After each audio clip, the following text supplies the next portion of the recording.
माननीय वित्त मंत्री Shrimati Nirmala Sitharaman ji.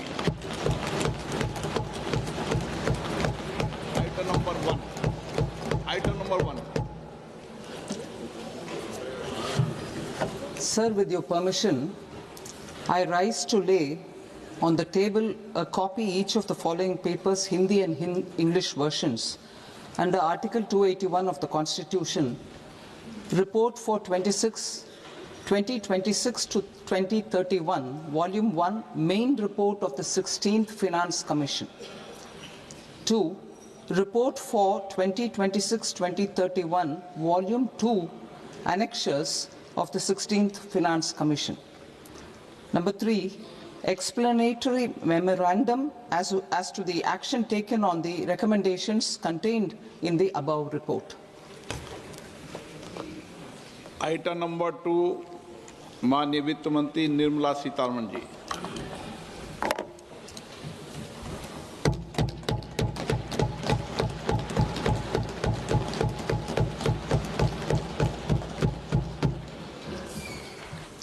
Honorable Speaker, sir, on the sacred occasion of Magh Purnima and the birth anniversary of Guru Ravidas, I present the budget for the year 2026-2027. Since we assumed office 12 years ago, India's economic trajectory has been marked by stability, fiscal discipline, sustained growth, and moderate inflation. This is the result of conscious choices we have made, even in times heightened uncertainty and disruption. Our government, led by Honorable Prime Minister Modi, has decisively and consistently chosen action over ambivalence, reform over rhetoric, and people over populism. We have pursued far-reaching structural reforms, fiscal prudence and monetary stability, whilst maintaining a strong thrust on public investment. Keeping Atmanirbharta as a lodestar, we have built domestic manufacturing capacity, energy security, and reduced critical import dependencies.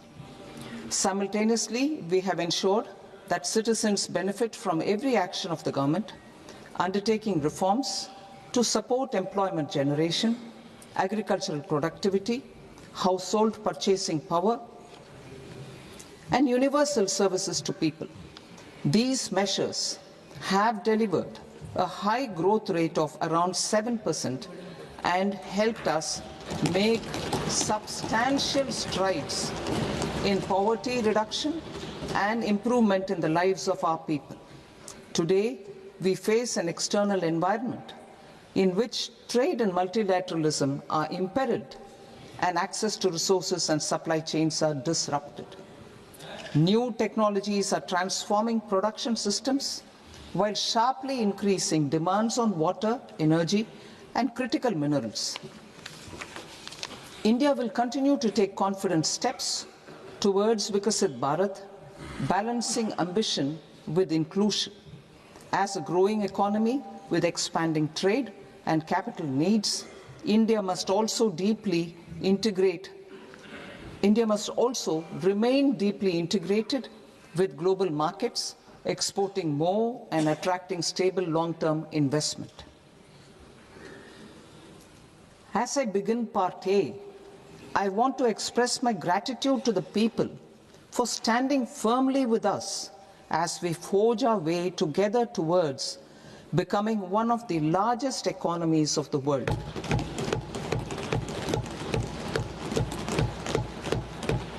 Our aim is to transform aspiration into achievement and potential into performance as we ensure that the dividends of growth reach every farmer, the scheduled caste, the scheduled tribes, the nomads, the youth, the poor, and the women. In Viksit Bharat Young Leaders Dialogue 2026, several innovative ideas were shared with our Prime Minister, which have inspired many of the proposals making this a unique Yuva Shakti-driven budget. Our government's sankalp is to focus on our poor, underprivileged, and the disadvantaged. To deliver on this sankalp, and given that this is the first budget prepared in Kartavya Bhavan, we are inspired by three Kartavya.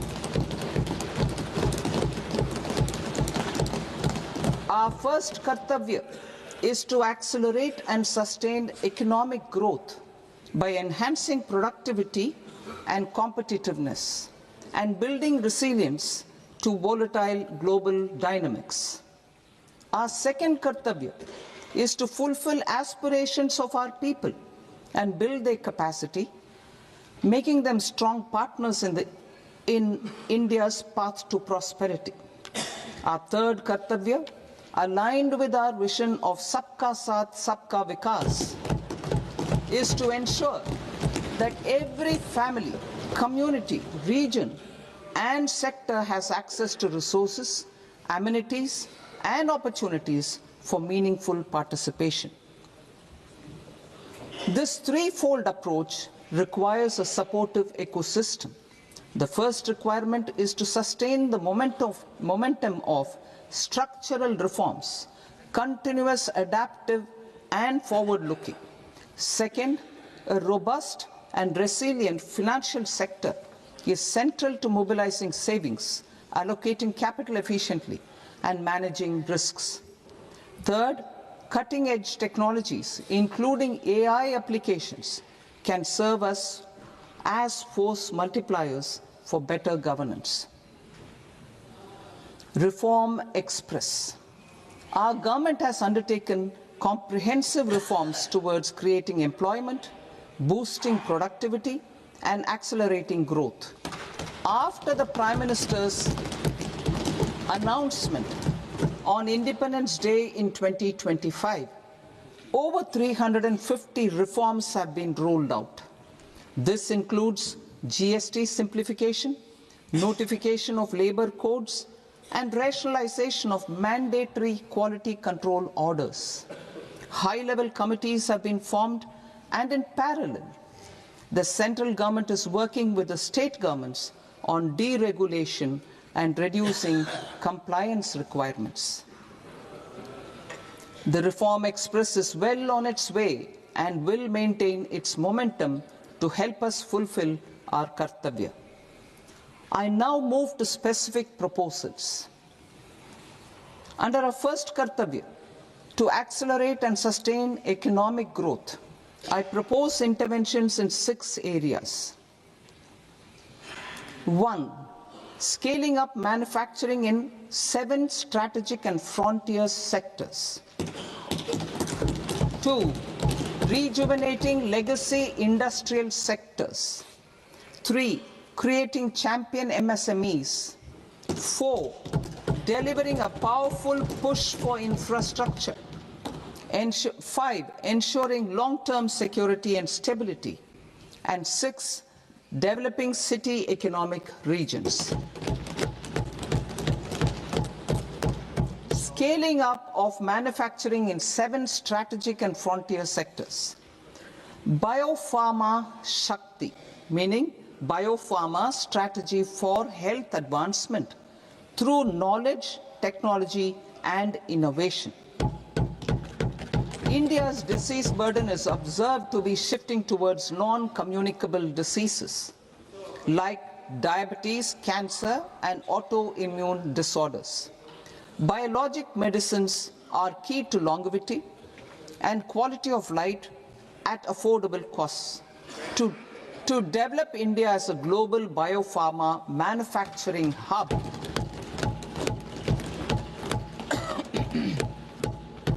I propose the Biopharma Shakti with an outlay of 10,000 crores over the next 5 years.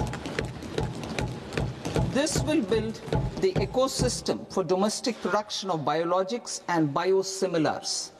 The strategy will include a biopharma-focused network with 3 new national institutes of pharmaceutical education and research, popularly known as NIPERS, and upgrading 7 existing ones. It will also create a network of 1,000 accredited India clinical trials sites. We propose to strengthen the Central Drug Standard Control Organization to meet global standards and approve timeframes through and approval timeframes through a dedicated scientific review cadre and specialists. India's Semiconductor Mission 1.0 expanded India's semiconductor sector capabilities. Building on this, we will launch ISM 2.0 to produce equipment and materials, design full-stack Indian IP, and fortify supply chains. We will also focus on industry-led research and training centers to develop technology and skilled workforce. The Electronics Components Manufacturing Scheme, launched in April 2025 with an outlay of 22,919 crores, already has investment commitments at double the targets. We propose to increase the outlay to 40,000 crores to capitalize on this momentum.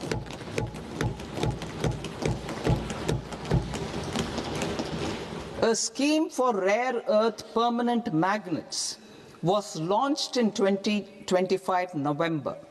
We now propose to support the mineral-rich states of Odisha, Kerala, Andhra Pradesh and Tamil Nadu to establish dedicated rare earth corridors to promote mining, processing, research and manufacturing.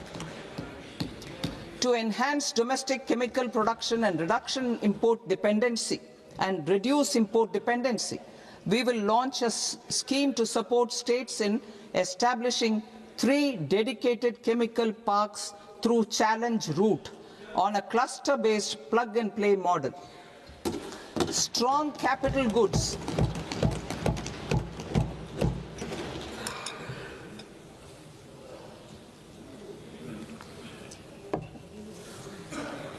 Strong capital goods capability is a determinant of productivity and quality across different sectors. Towards building this capacity, I propose the following. High-tech tool rooms will be established by central public sector enterprises at 2 locations as digitally enabled automated service bureaus that locally design, test and manufacture high-precision components at scale and at lower cost. 2. A scheme for enhancement of construction and infrastructure equipments will be introduced to strengthen domestic manufacturing of high value and technologically advanced CIE.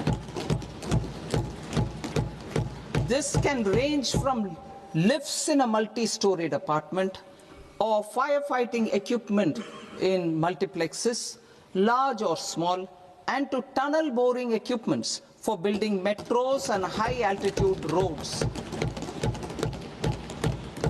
I also propose a scheme for container manufacturing to create a globally competitive container manufacturing ecosystem with a budgetary allocation of 10,000 crores over a 5-year period. For the labor-intensive textile sector, I propose an integrated program with 5 subparts. 1. The National Fiber Scheme for self-reliance in natural fibers, such as silk, wool and jute, man-made fibers and new age fibers. Textile expansion and employment scheme to modernize traditional clusters with capital support for machinery, technology upgradation and common testing and certification centers. 3. The National Handloom and Handicraft Program to integrate and strengthen existing schemes and ensure targeted support for weavers and artisans. Tex Eco initiative to promote globally competitive and sustainable textiles and apparels. Samarth 2.0 to modernize the upgrade the textile skilling ecosystem through collaboration with industry and academic institutions. Further, I propose to set up mega textile parks in challenge mode. They can also focus on bringing value addition to technical textiles. I propose to launch the Mahatma Gandhi Gram Swaraj initiative to strengthen khadi, handloom and handicrafts. This will help in global market linkage and branding. It will streamline and support training, skilling, quality of process and production. This will benefit our weavers, village industries, one district, one product ODOP initiative, and also our rural youth. India has the potential to emerge as a global hub for high quality, affordable sports goods. I propose a dedicated initiative for sports goods that will promote manufacturing, research, and innovation in equipment design as well as material sciences. Rejuvenation of legacy industrial clusters. I propose to introduce a scheme to revive 200 legacy industrial clusters to improve their cost competitiveness and efficiency through infrastructure and technology upgradation. Creating champion SMEs and supporting micro enterprises. Recognizing MSMEs as a vital engine of growth, I propose a three-pronged approach to help them grow as champions. Equity support. I propose to introduce a dedicated 10,000 crores SME growth fund to create future champions, incentivizing enterprises based on select criteria. I also propose to top up the Self-Reliant India Fund set up in 2021 with 2,000 crores to continue support to micro enterprises and maintain their access to risk capital. Liquidity support. With TREDS, more than 7 lakh crore has been made available to MSMEs. To leverage its full potential, I propose 4 measures. 1. Mandate TREDS as the transaction settlement platform for all purchases from MSMEs by CPSEs, serving as a benchmark for other corporates. 2. Introduce a credit guarantee support mechanism through CGT MSE for invoice discounting on TREDS platform. 3. Link GEM with TREDS for sharing information with financiers about government purchases from MSMEs, encouraging cheaper and quicker financing. 4.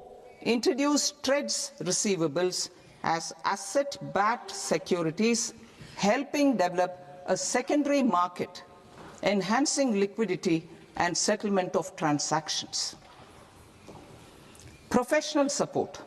Government will facilitate professional institutions such as the ICAI, ICSI, ICMAI to design short-term modular courses and practical tools to develop a cadre of corporate mitras, especially in Tier 2 and Tier 3 towns.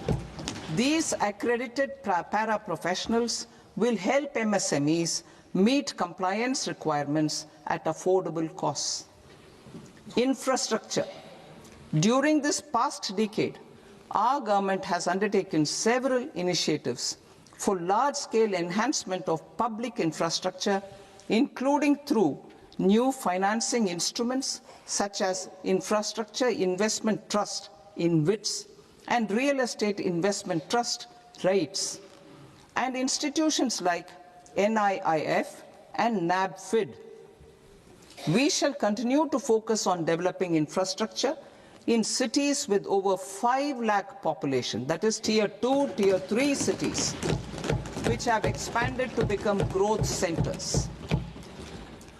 Public capital expenditure has increased manifold from 2 lakh crore in 2014-15 to an allocation of 11.2 lakh crore in BE 25-26. In this coming year, that is financial year 2026-27, I propose to increase it to 12.2 lakh crores to continue the momentum. To strengthen the confidence of private developers regarding risks during infrastructure development and construction phase, I propose to set up an infrastructure risk guarantee fund to provide prudentially calibrated partial credit guarantee to lenders. Over the years, RITES have emerged as a successful instrument for asset monetization.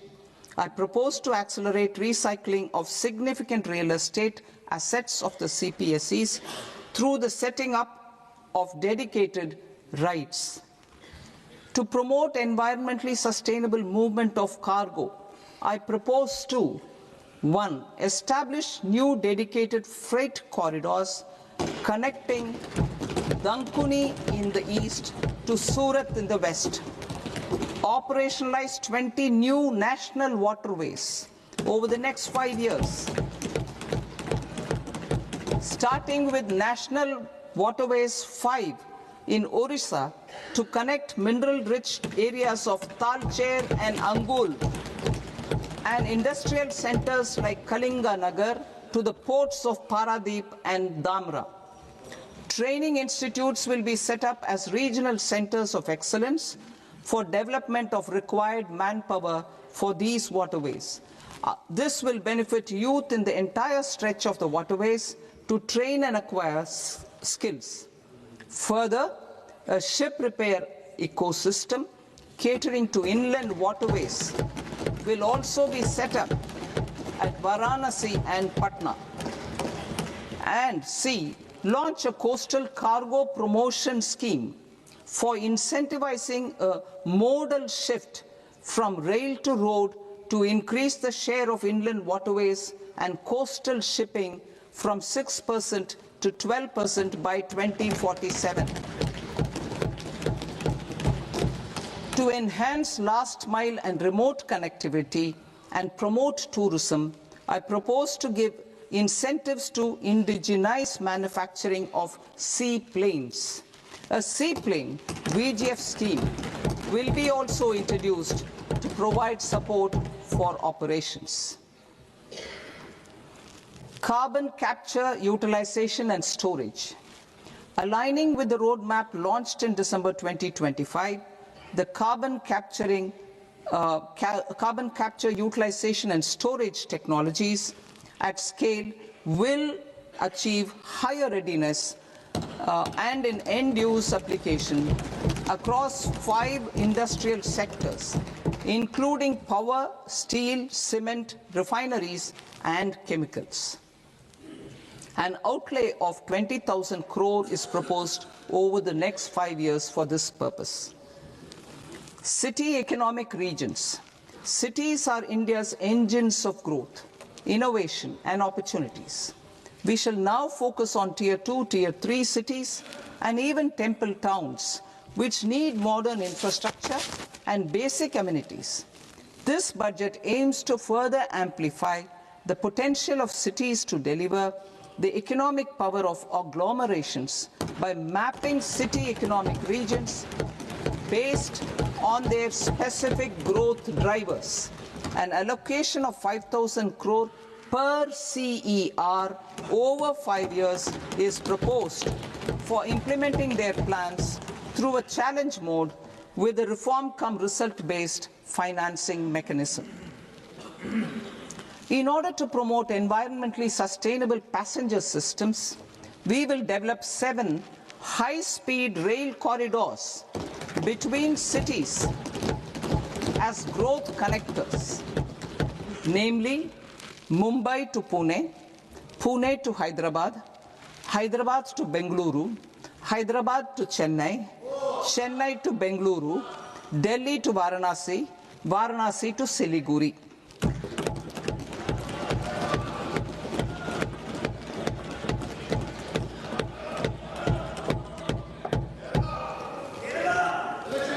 financial sector, the Indian banking sector today is characterized by strong balance sheet, historic highs in profitability, improved asset quality, and coverage exceeding 98% of villages in the country.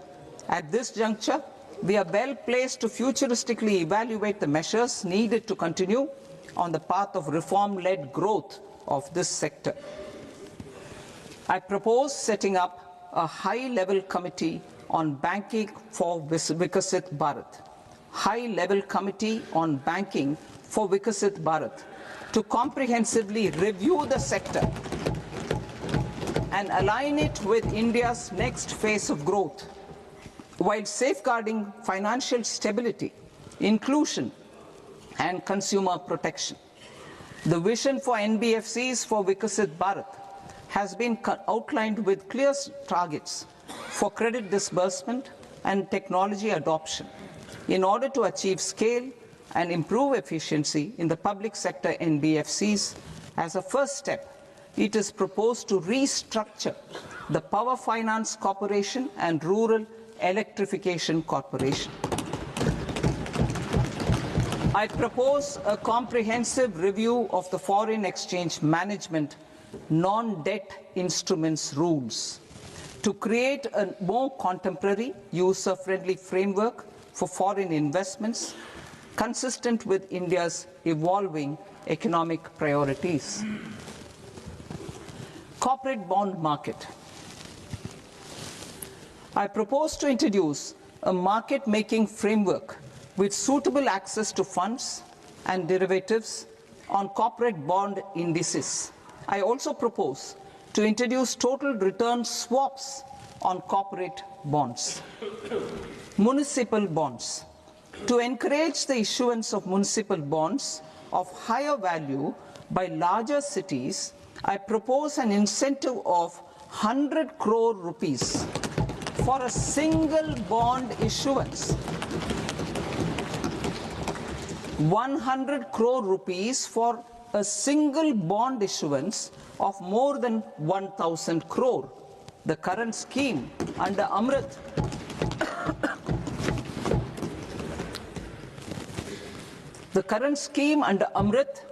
which incentivizes issuances up to 200 crores only, will also continue to support smaller and medium towns. That will also continue to support the smaller and medium towns. Ease of doing business. Individual persons resident outside India, PROI, will be permitted to invest in equity instruments of listed Indian companies through the Portfolio Investment Scheme. It is also proposed to increase the investment limit for an individual PROI under the scheme from 5% to 10%, with an overall investment limit for all individual PROIs to 24% from the current 10%. Emerging technologies including AI. 21st century is technology driven. Adoption of technology is for the benefit of all people. Farmers in the field, women in STEM, youth keen to upskill, and Divyangjan to access newer opportunities. The government has taken several steps to support new technologies through AI Mission, National Quantum Mission, Anusandhan National Research Fund, and Research and Development and Innovation Fund. Our second kartavya is to fulfill aspirations and build capacities. Close to 25 crore individuals have come out of multi-dimensional poverty through a decade of our government's sustained and reform-oriented efforts.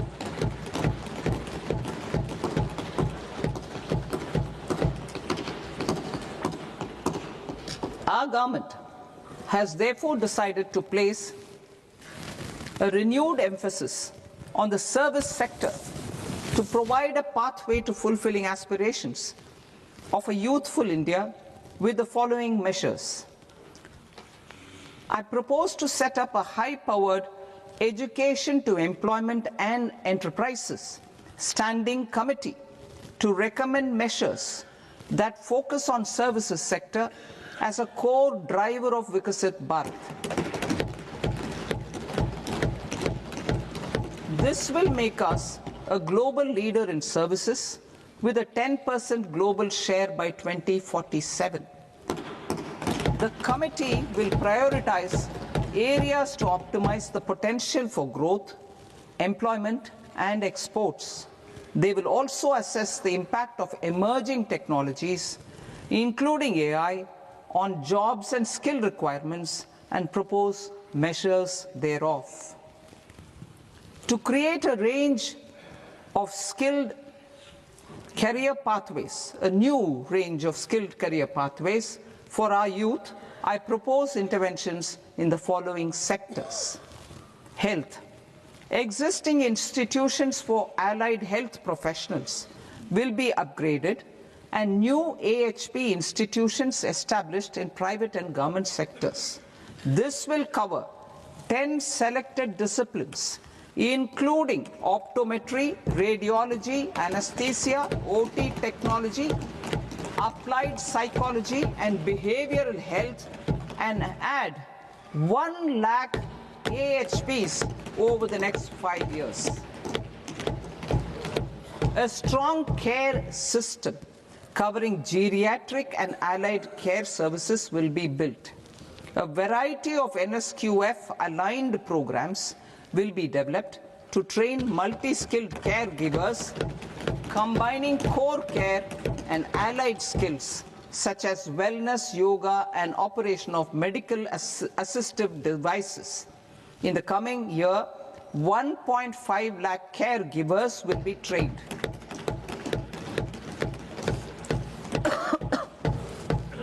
Hubs for medical value tourism. To promote India as a hub for medical tourism services, I propose to launch a scheme to support states in establishing 5 regional medical hubs in partnership with the private sector. These hubs will serve as integrated healthcare complexes that combine medical, educational, and research facilities. They will have Ayush centers, medical value tourism facilitation centers, and infrastructure for diagnostics, post-care, and rehabilitation. These hubs will provide diverse opportunities, job opportunities for health professionals, including doctors and AHPs. Ancient Indian yoga, already respected in several parts of the world, was given a mass global recognition when Honorable Prime Minister took it to the UN. Post-COVID, Ayurveda gained a similar global acceptance and recognition.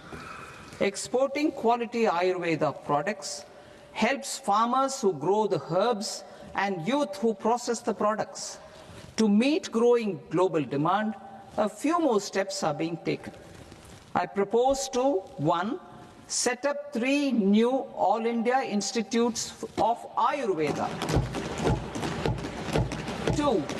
Upgrade Ayush pharmacies and drug testing labs for higher standards of certification ecosystem and make available more skilled personnel. 3.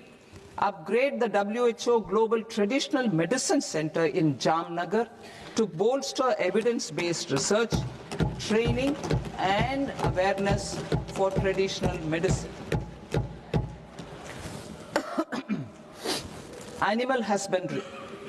Livestock contributes to close to 16% of farm income, including of poor and marginal households. To scale up availability of veterinary professionals by more than 20,000, I propose to roll out a loan-linked capital subsidy support scheme for establishment of veterinary and para-veterinary colleges, veterinary hospitals, diagnostic laboratories, and breeding facilities in private sector. Collaboration between Indian and foreign institutions will also be facilitated. Orange economy. India's animation, visual effects, gaming and comics sector, AVGC sector, is a growing industry projected to require 2 million professionals by 2030. I propose to support the Indian Institute of Creative Technologies, Mumbai, in setting up AVGC content creator labs in 15,000 secondary schools all over the country and 500 colleges. The Indian design industry is expanding rapidly, and yet there is a shortage of Indian designers. I propose to establish, through Challenge Route, a new National Institute of Design to boost design education and development in the eastern region of India. Education. Our government will support states through Challenge Route in creating 5 university townships in the vicinity of major industrial and logistics corridors. These planned academic zones will host multiple universities, colleges and research institutions, skill centers and residential complexes. In higher education, STEM institutions, prolonged hours of study and laboratory work pose some challenges for girl students. Through VGF, Viability Gap Funding and capital support, one girls' hostel will be established in every district.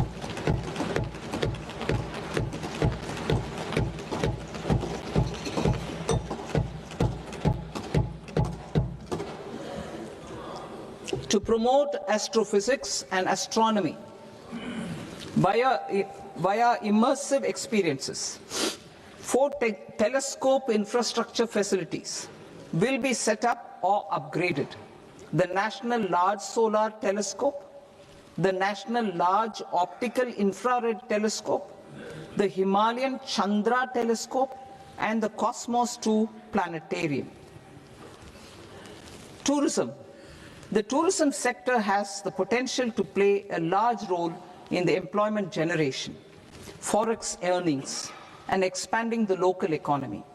I propose to set up a National Institute of Hospitality by upgrading the existing National Council for Hotel Management and Catering Technology.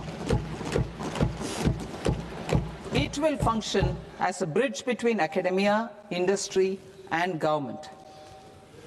I also propose a pilot scheme for upskilling 10,000 guides in 20 iconic tourist sites through a standardized, high-quality, 12-week training course in hybrid mode in collaboration with the Indian Institute of Management.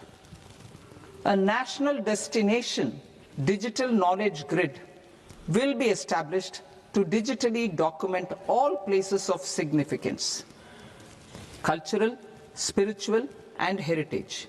This initiative will create a new ecosystem of jobs for local researchers, historians, content creators, and technology partners.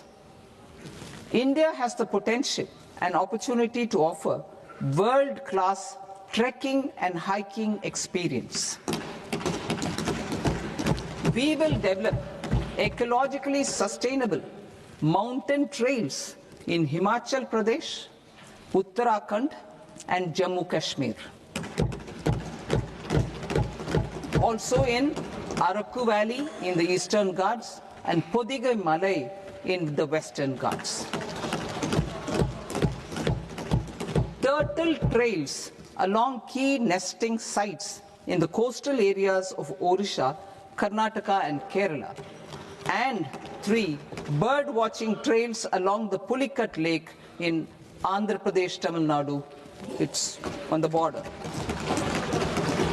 Under the visionary leadership of Honorable Prime Minister, we established the International Big Cat Alliance in 2024. This year, India is hosting the first ever Global Big Cat Summit, where heads of governments and ministers from 95 range countries will deliberate on collective strategies for conservation. Heritage and culture tourism. I propose to develop 15 archaeological sites, including Lothal, Dholavira, Rakhi Gadi, Adichanallur, Sarnath, Hastinapur, and Leh Palace into vibrant experiential cultural destinations. Excavated landscapes will be open to the public through curated walkways. Immersive storytelling skills and technologies will be introduced to help conservation labs, interpretation centers, and guides. The sports sector provides multiple means of employment, skilling, and job opportunities. Taking forward the systematic nurturing of sports talent, which is set in motion through the Khelo India program earlier, I propose to launch a Khelo India mission to transform the sports sector over the next decade. The mission will facilitate an integrated talent development pathway supported by training centers, which are foundational, intermediate, and elite levels. B, systematic development of coaches and support staff. C, integration of sports science and technology. D, competitions and leagues to promote sports culture and provide platforms. And E, development of sports infrastructure for training and competition. Our third Kartavya aligns with our vision of Sabka Saath, Sabka Vikas towards Vikasit Bharat. This requires targeted efforts for 1. Increasing farmer incomes through productivity enhancement and entrepreneurship, with special attention to small and marginal farmers. B. Empowering Divyangjan through access to livelihood opportunities, training, and high-quality assistive devices. C. Empowering the vulnerable to access mental health and trauma care. D. Focus on the Purvodaya states and the Northeast region to accelerate development and employment opportunities. Fisheries. We will undertake initiatives for integrated development of 500 reservoirs and Amrit Sarovars. 2. Strengthen the fisheries value chain in coastal areas and enable market linkages involving startups and women-led groups together with fish farmer producer organizations. Animal husbandry. To provide quality employment opportunities in rural and peri-urban areas, we will support the animal husbandry sector in entrepreneurship development through A. A credit-linked subsidy program. B. Scaling up and modernization of livestock enterprises. C. Enhanced creation of livestock, dairy, and poultry. Enhanced creation of livestock, dairy, and poultry-focused integrated value chains. And D. Encourage creation of livestock farmer-producer organizations. High-value agriculture. To diversify farm outputs, increase productivity, enhance farmers' incomes, and create new employment opportunities, we will support high-value crops such as coconut, sandalwood, cocoa, cashew in the coastal areas, agar trees in northeast, and nuts such as almonds, walnuts, and pine nuts in our hilly regions. All of them will be supported. India is the world's largest producer of coconuts. About 30 million people, including nearly 10 million farmers, depend on coconuts for their livelihood. To further enhance competitiveness in coconut production, I propose a coconut promotion scheme to increase production and enhance productivity through various interventions, including replacing and non-productive trees with new saplings or plants or varieties in major coconut growing states. A dedicated program is proposed for Indian cashew and cocoa to make India self-reliant in raw cashew and coconut production and processing, enhance export competitiveness, and transform Indian cashew and Indian cocoa into premium global brands by 2030. Sandalwood. Sandalwood is closely linked to India's social and cultural heritage. Our government will partner with state governments to promote focused cultivation and post-harvest processing to restore the glory of the Indian sandalwood ecosystem, to rejuvenate old, low-yielding orchards, and expand high-density cultivation of walnuts, almonds, and pine nuts. We will support a dedicated program to enhance farmer incomes and in bringing value addition by engaging youth. Bharat Vistar, that is virtually integrated system to access agricultural resources. I propose to launch Bharat Vistar, a multilingual AI tool that shall integrate the AgriStack portals and the ICAR package on agricultural practices with AI systems. This will enhance farm productivity, enable better decisions for farmers, and reduce risk by providing customized advisory support. She Marts for rural women-led enterprises. Building on the success of Lakpati Didi program, I propose to help women take the next step from credit-linked livelihoods to being owners of enterprises. Self-help entrepreneur, She Marts will be set up as community-owned retail outlets within the cluster-level federations through enhanced and innovative financing instruments. Empowering Divyangjan. Divyangjan Kaushal Yojana.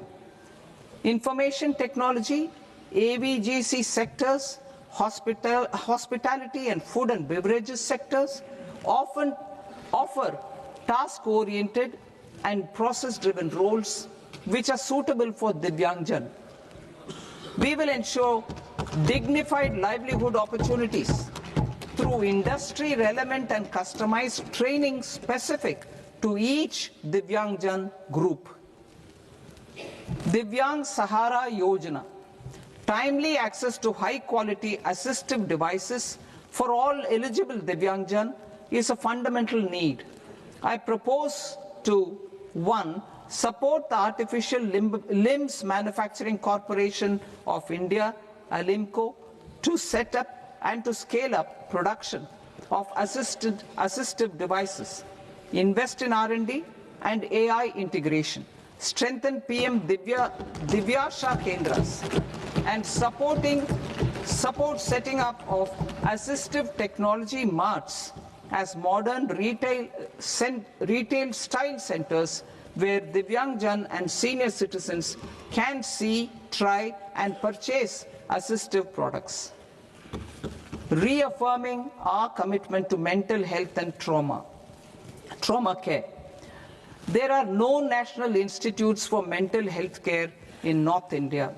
We will therefore set up a NIMHANS 2 and also upgrade national mental health institutes in Ranchi and in Tezpur as regional apex institutions. Emergencies expose families, particularly the poor and vulnerable, to unexpected expenditure. We will strengthen and increase these capacities by 50% in district hospitals by establishing emergency and trauma care centers. Focus on Purvodaya states and northeastern regions. Purvodaya. I propose the development of an integrated East Coast industrial corridor with a well-connected node at Durgapur, creation of 5 tourism destinations in 5 Purvodaya states, and the provision of 4,000 e-buses. Buddhist sites in northeastern region. The northeastern region is a civilizational confluence of Theravada and Mahayana or Vajrayana traditions. I propose to launch a scheme for development of Buddhist circuits in Arunachal Pradesh, Sikkim, Assam, Manipur, Mizoram, and Tripura. The scheme will cover preservation of temples and monasteries, pilgrimage interpretation centers, connectivity, and pilgrim amenities. 16th Finance Commission. On 17th November 2025, the 16th Finance Commission submitted its report to the President.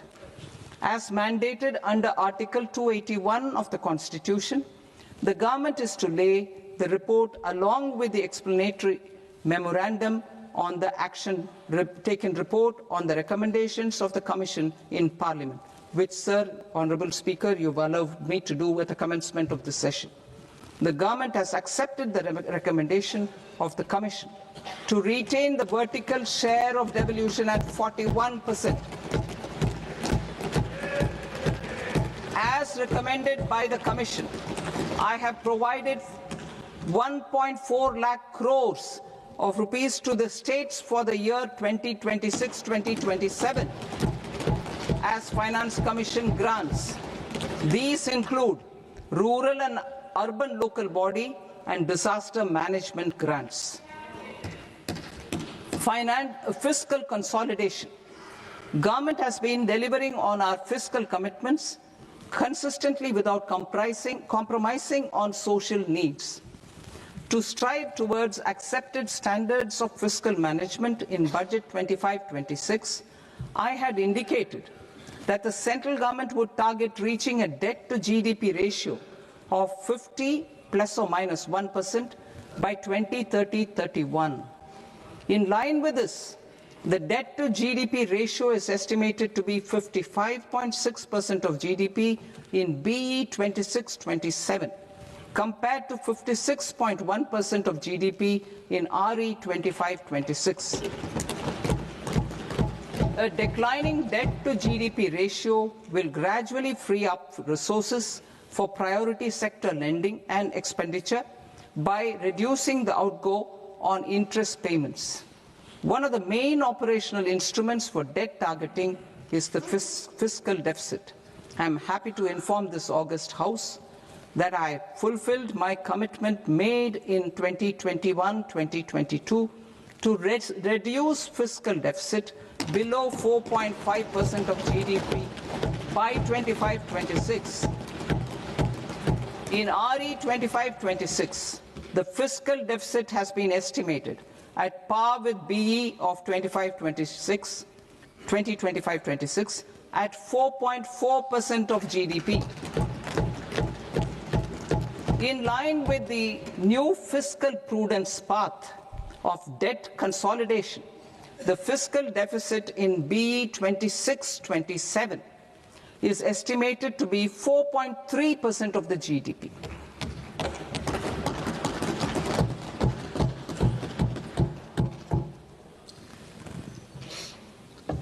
The revised estimates of the non-debt receipts are 34 lakh crore rupees, of which the centre's net tax receipts are 26.7 lakh crore. The revised estimate of the total expenditure is 49.6 lakh crore rupees, of which the capital expenditure is about 11 lakh crores. Budget estimates 2026 to 2027.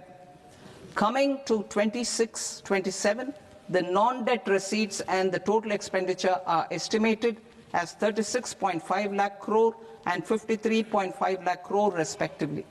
The centre's net tax receipts are estimated at 28.7 lakh crore rupees.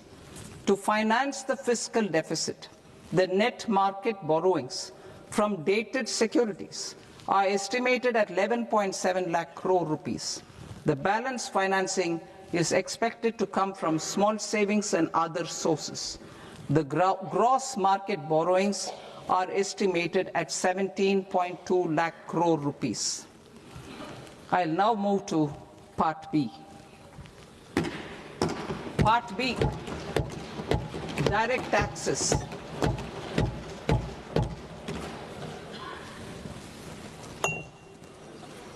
Honorable Speaker, sir, I now present my proposals on direct taxes.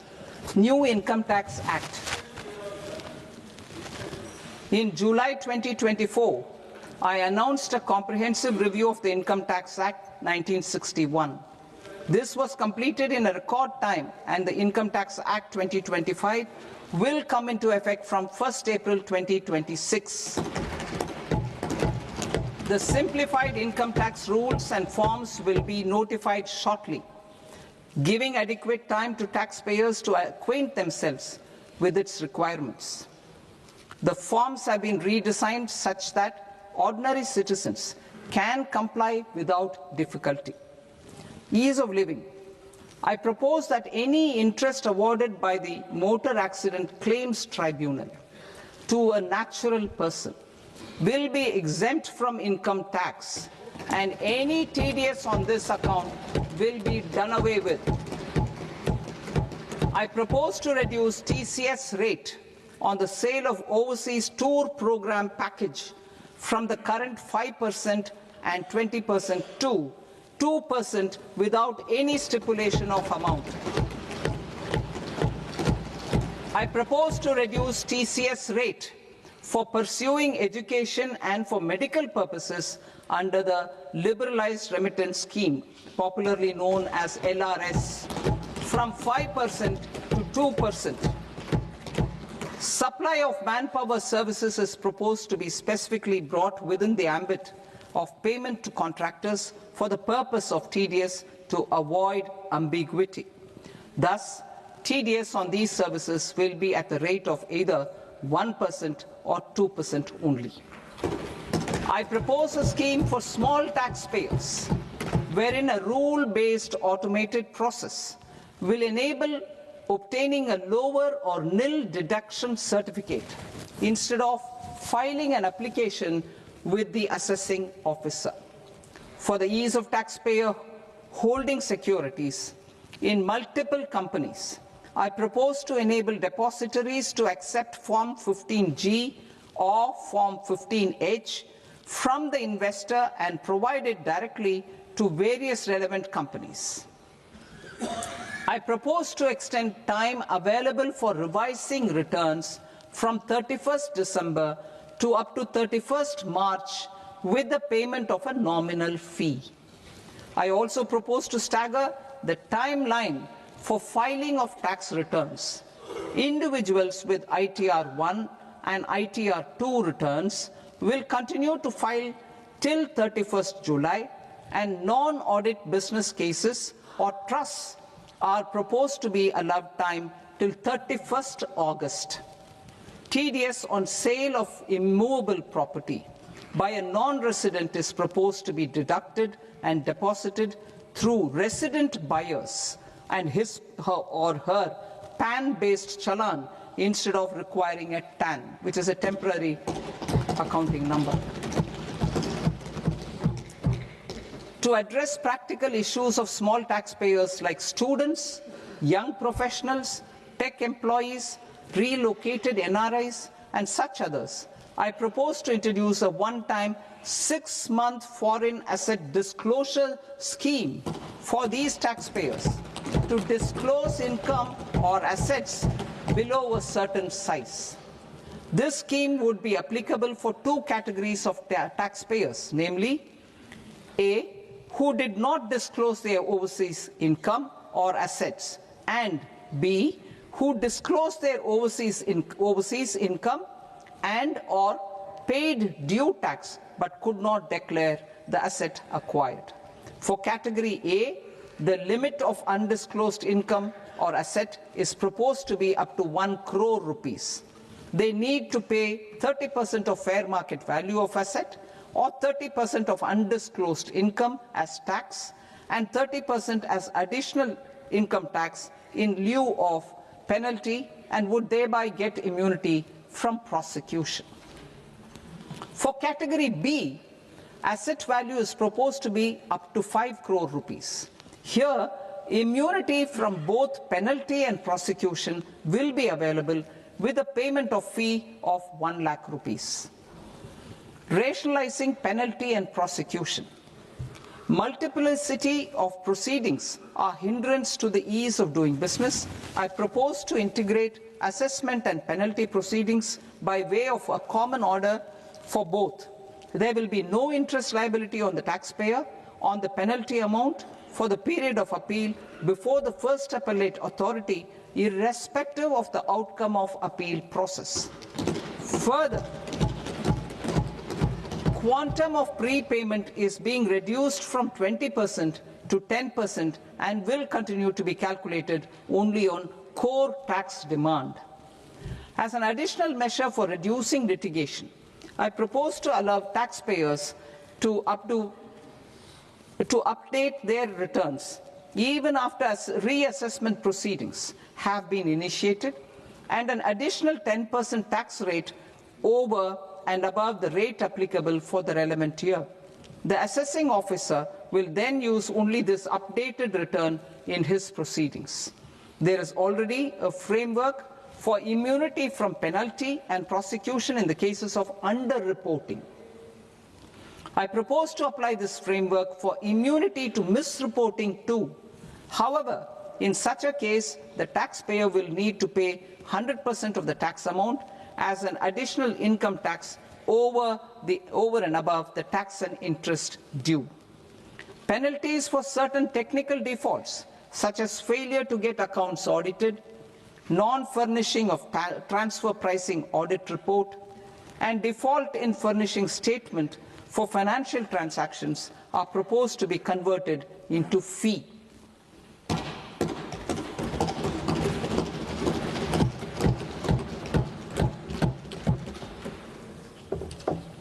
I propose to rationalize prosecution framework under Income Tax Act while maintaining a careful balance for deterrence in some serious offence.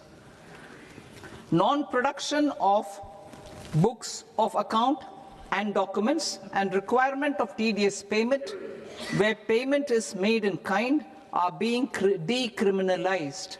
Further, minor offences will attract fine only. The remaining prosecutions will be graded commensurate with the quantum of offence. They will entail only simple imprisonment with maximum imprisonment reduced to 2 years and power to courts to convert even those into fines. There is no penalty.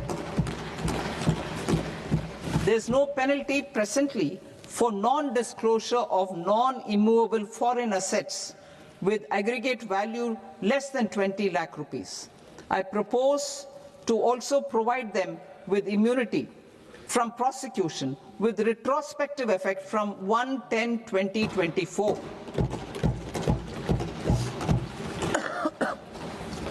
Cooperatives. Deduction is already allowed to a primary cooperative society engaged in supplying milk, oilseeds, fruits or vegetables raised or grown by its members. I propose to extend this deduction to also include supply of cattle feed and cotton seed produced by its members. I propose to allow inter-cooperative society dividend income as deduction under the new tax regime to the extent it is further distributed to its members. I further propose to allow exemption for a period of 3 years to dividend income received by a notified national cooperative federation on their investments made in companies up to 31/1/2026. This exemption would be allowed only for dividends further distributed to its member cooperatives. Supporting IT sector as India's growth engine. India is a global leader in software development services, IT-enabled services, knowledge process outsourcing services, and contract R&D services relating to software development. These businesses and their segments are quite interconnected with each other. All these services are proposed to be clubbed under a single category of information technology services with a common safe harbor margin of 15.5% applicable to all. The threshold for availing safe harbor for IT services is being enhanced substantially from 300 crore rupees to 2,000 crore rupees. Safe harbor for IT services shall be approved by an automated rule-driven process without any need for tax officer to examine and accept the application. Once applied by an IT services company, the same safe harbor can be continued for a period of 5 years at a stretch at its choice. For IT services companies who want to conclude advanced pricing agreement, APA, I propose to fast-track unilateral APA process for IT services and endeavor to conclude it within a period of 2 years. The period of 2 years can be extended by a further period of 6 months on taxpayers' request. I propose to extend the facility of modified returns available to the entity entering APA to its associated entities also. Attracting global business and investment. Recognizing the need to enable critical infrastructure and boost investment in data centers, I propose to provide tax holiday till 2047 to any foreign company that provides cloud services to customers globally by using data center services from India. It will, however, need to provide services to Indian customers through an Indian reseller entity. I also propose to provide a safe harbor of 15% on cost in case the company providing data center services from India is a related entity. To harness the efficiency of just-in-time logistics for electronic manufacturing, I propose to provide safe harbor to non-residents for component warehousing in a bonded warehouse at a profit margin of 2% of the invoice value. The resultant tax of about 0.7% will be much lower than in competing jurisdictions. To provide fillip to toll manufacturing in India, I propose to provide exemption from income tax for 5 years to any non-resident who provides capital goods, equipment, or tooling to any toll manufacturer in a bonded zone. To encourage vast pool of global talent to work in India for a longer period of time, I propose to provide exemption to global, non-India sourced income of a non-resident expert for a stay period of 5 years under notified schemes. I propose to provide exemption from minimum alternate tax, the MAT, to all non-residents who pay tax on presumptive basis. Tax administration. I propose to constitute a joint committee of Ministry of Corporate Affairs and Central Board of Direct Taxes for incorporating the requirements of income computation and disclosure standards, the ICDS, in the Indian Accounting Standards Ind AS itself. Separate accounting requirement based on ICDS will be done away with from the tax year 27-28. To support Prime Minister Modi's vision of homegrown accounting and advisory firms to become global leaders, I propose to rationalize the definition of accountant for the purposes of safe harbor rules. Other tax proposals. Change in taxation of buyback was brought in to address the improper use of buyback route by promoters. In the interest of minority shareholders, I propose to tax buyback for all types of shareholders as capital gains. However, to disincentivize misuse of tax arbitrage, promoters will pay an additional buyback tax. This will make effective tax 22% for corporate promoters. For non-corporate promoters, the effective tax will be 30%. TCS rate for sellers of specific goods, namely alcoholic liquor, scrap, and minerals, will be rationalized to 2%, and that on tendu leaves will be reduced from 5% to 2%. I propose to raise the STT on futures to 0.05% from the present 0.02%. STT on options premium and exercise of options are both proposed to be raised to 0.15% from the present rate of 0.1% and 0.125% respectively. We reformed the taxation landscape for corporates in 2019 by providing them a simplified regime with lower tax rate so that they could productively focus on business rather than on claim of deductions and exemptions. To encourage companies to shift to the new regime, set-off of brought forward MAT credit, minimum alternate tax credit, is proposed to be allowed to companies only in the new regime. Set-off using available MAT credit is proposed to be allowed to an extent of 1/4 of the tax liability in the new regime. MAT is proposed to be made final tax, so there will be no further credit accumulation from 1st April 2026. In line with this change, the rate of final tax is being reduced to 14% from the current MAT rate of 15%. The brought forward MAT credit of taxpayers accumulated till 30th March 2026 will continue to be available to them for set-off as above. Indirect taxes. I shall now take up proposals related to indirect taxes. My proposals for customs and central excise aim to further simplify the tariff structure, support domestic manufacturing, promote export competitiveness, and correct inversion in duty.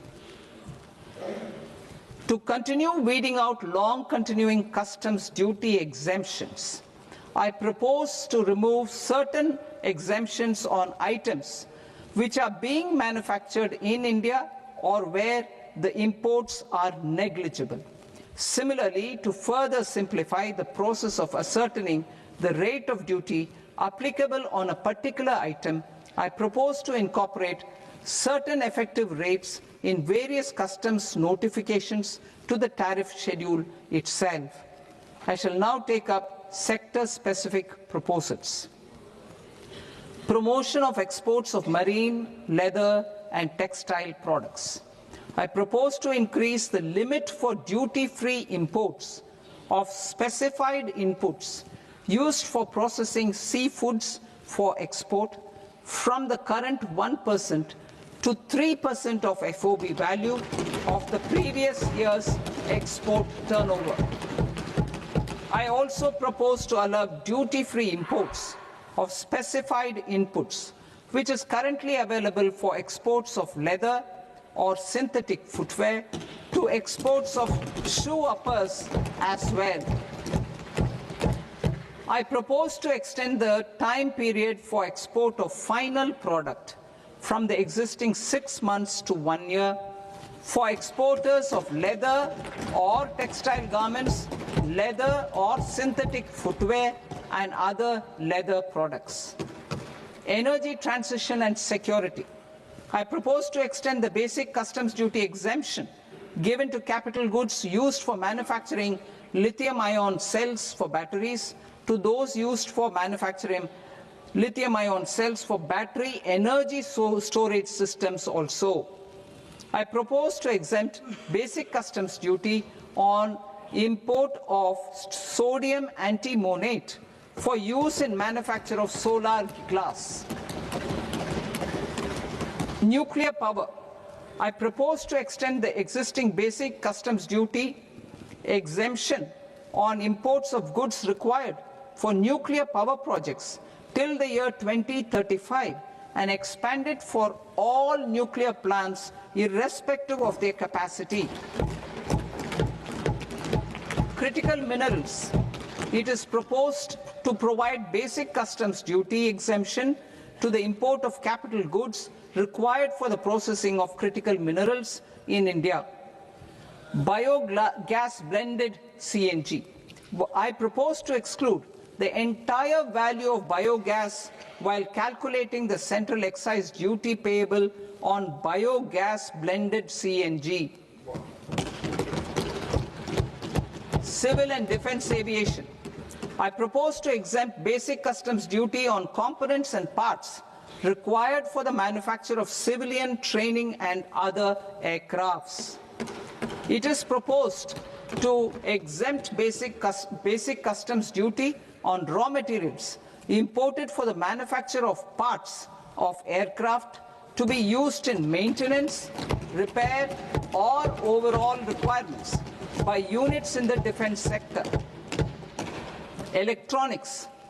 To deepen value addition in the consumer electronics sector, I propose to exempt basic customs duty on specified parts used in the manufacture of microwave ovens. Special economic zone. To address the concerns arising about utilization of capacity by manufacturing units in the special economic zones due to global trade disruptions, I propose as a special one-time measure to facilitate sales by eligible manufacturing units in SEZs to the domestic tariff area at concessional rates of duty. The quantity of such sales will be limited to a prescribed proportion of their exports. Necessary regulatory changes will be undertaken to operationalize the measures while ensuring level playing field for the units working in the DTA. Ease of living. To rationalize the customs duty structure for goods imported for personal use, I propose to reduce the tariff rate on all dutiable goods imported for personal use from 20% to 10%. To provide relief to patients, particularly those suffering from cancer, I propose to exempt basic customs duty on 17 drugs or medicines. I propose also to add 7 more rare diseases for the purposes of exempting import duties on personal imports of drugs, medicines, and food for special medical purposes used in their treatment. Customs process. India's role and share in the global trade is poised for a major leap in line with our ambition and journey towards Viksit Bharat. In this regard, I propose many measures for custom processes to have minimal intervention for smoother and faster movement of goods and greater certainty to the trade. Trust-based systems. I propose to enhance duty deferral period for Tier 2 and Tier 3 authorized economic operators, known as AEOs, from 15 days to 30 days. I propose to provide eligible manufacturer importers the same duty deferral facility. This should encourage them to get themselves accredited as a full-fledged Tier 3 AEO in due course. To provide greater certainty and for better business planning, I propose to extend validity period of advance ruling binding on customs from the present 3 years to 5 years. In the spirit of the whole of government approach,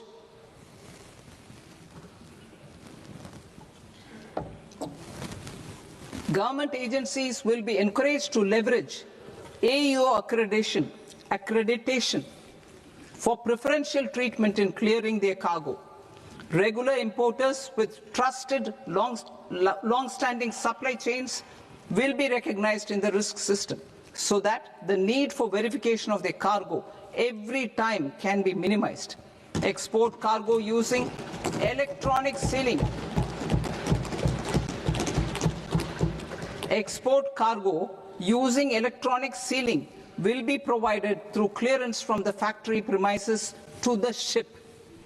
For import of goods not needing any compliance, filing of bill of entry by a trusted importer and arrival of goods will automatically notify customs for completing their clearance formalities. This will enable goods to be released immediately on arrival. The customs warehouse framework will be transformed into a warehouse operator-centric system with a self-declarations, electronic tracking, and risk-based audit. These reforms will move away from the current system of officer-dependent approvals and reduce transaction delays and compliance costs. Ease of doing business. Approvals required for cargo clearance from various government agencies will be seamlessly processed through a single and interconnected digital window by the end of the financial year. Processes involved in clearance of food, drugs, plant, and animal and wildlife products, accounting for about 70% of interdicted cargo, will be operationalized on this system by April 2026 itself. For goods not having any compliance requirement, clearance will be done by customs immediately after online registration is completed by the importer, subject to the payment of duty. Customs integrated system will be rolled out in 2 years as a single integrated and scalable platform for all customs processes. Utilization of non-intrusive scanning with advanced imaging and AI technology for risk assessment will be expanded in a phased manner with the objective to scan every container across all the major ports. New export opportunities to support Indian fishermen to fully harness the economic value of marine resources beyond our territorial waters. The following measures will be taken. A. Fish catch by an Indian fishing vessel in exclusive economic zone or on the high seas will be made free of duty. Landing of such fish on foreign port will be treated as export of goods. Safeguards will be put in place to prevent misuse during fish catch, transit, or transshipment.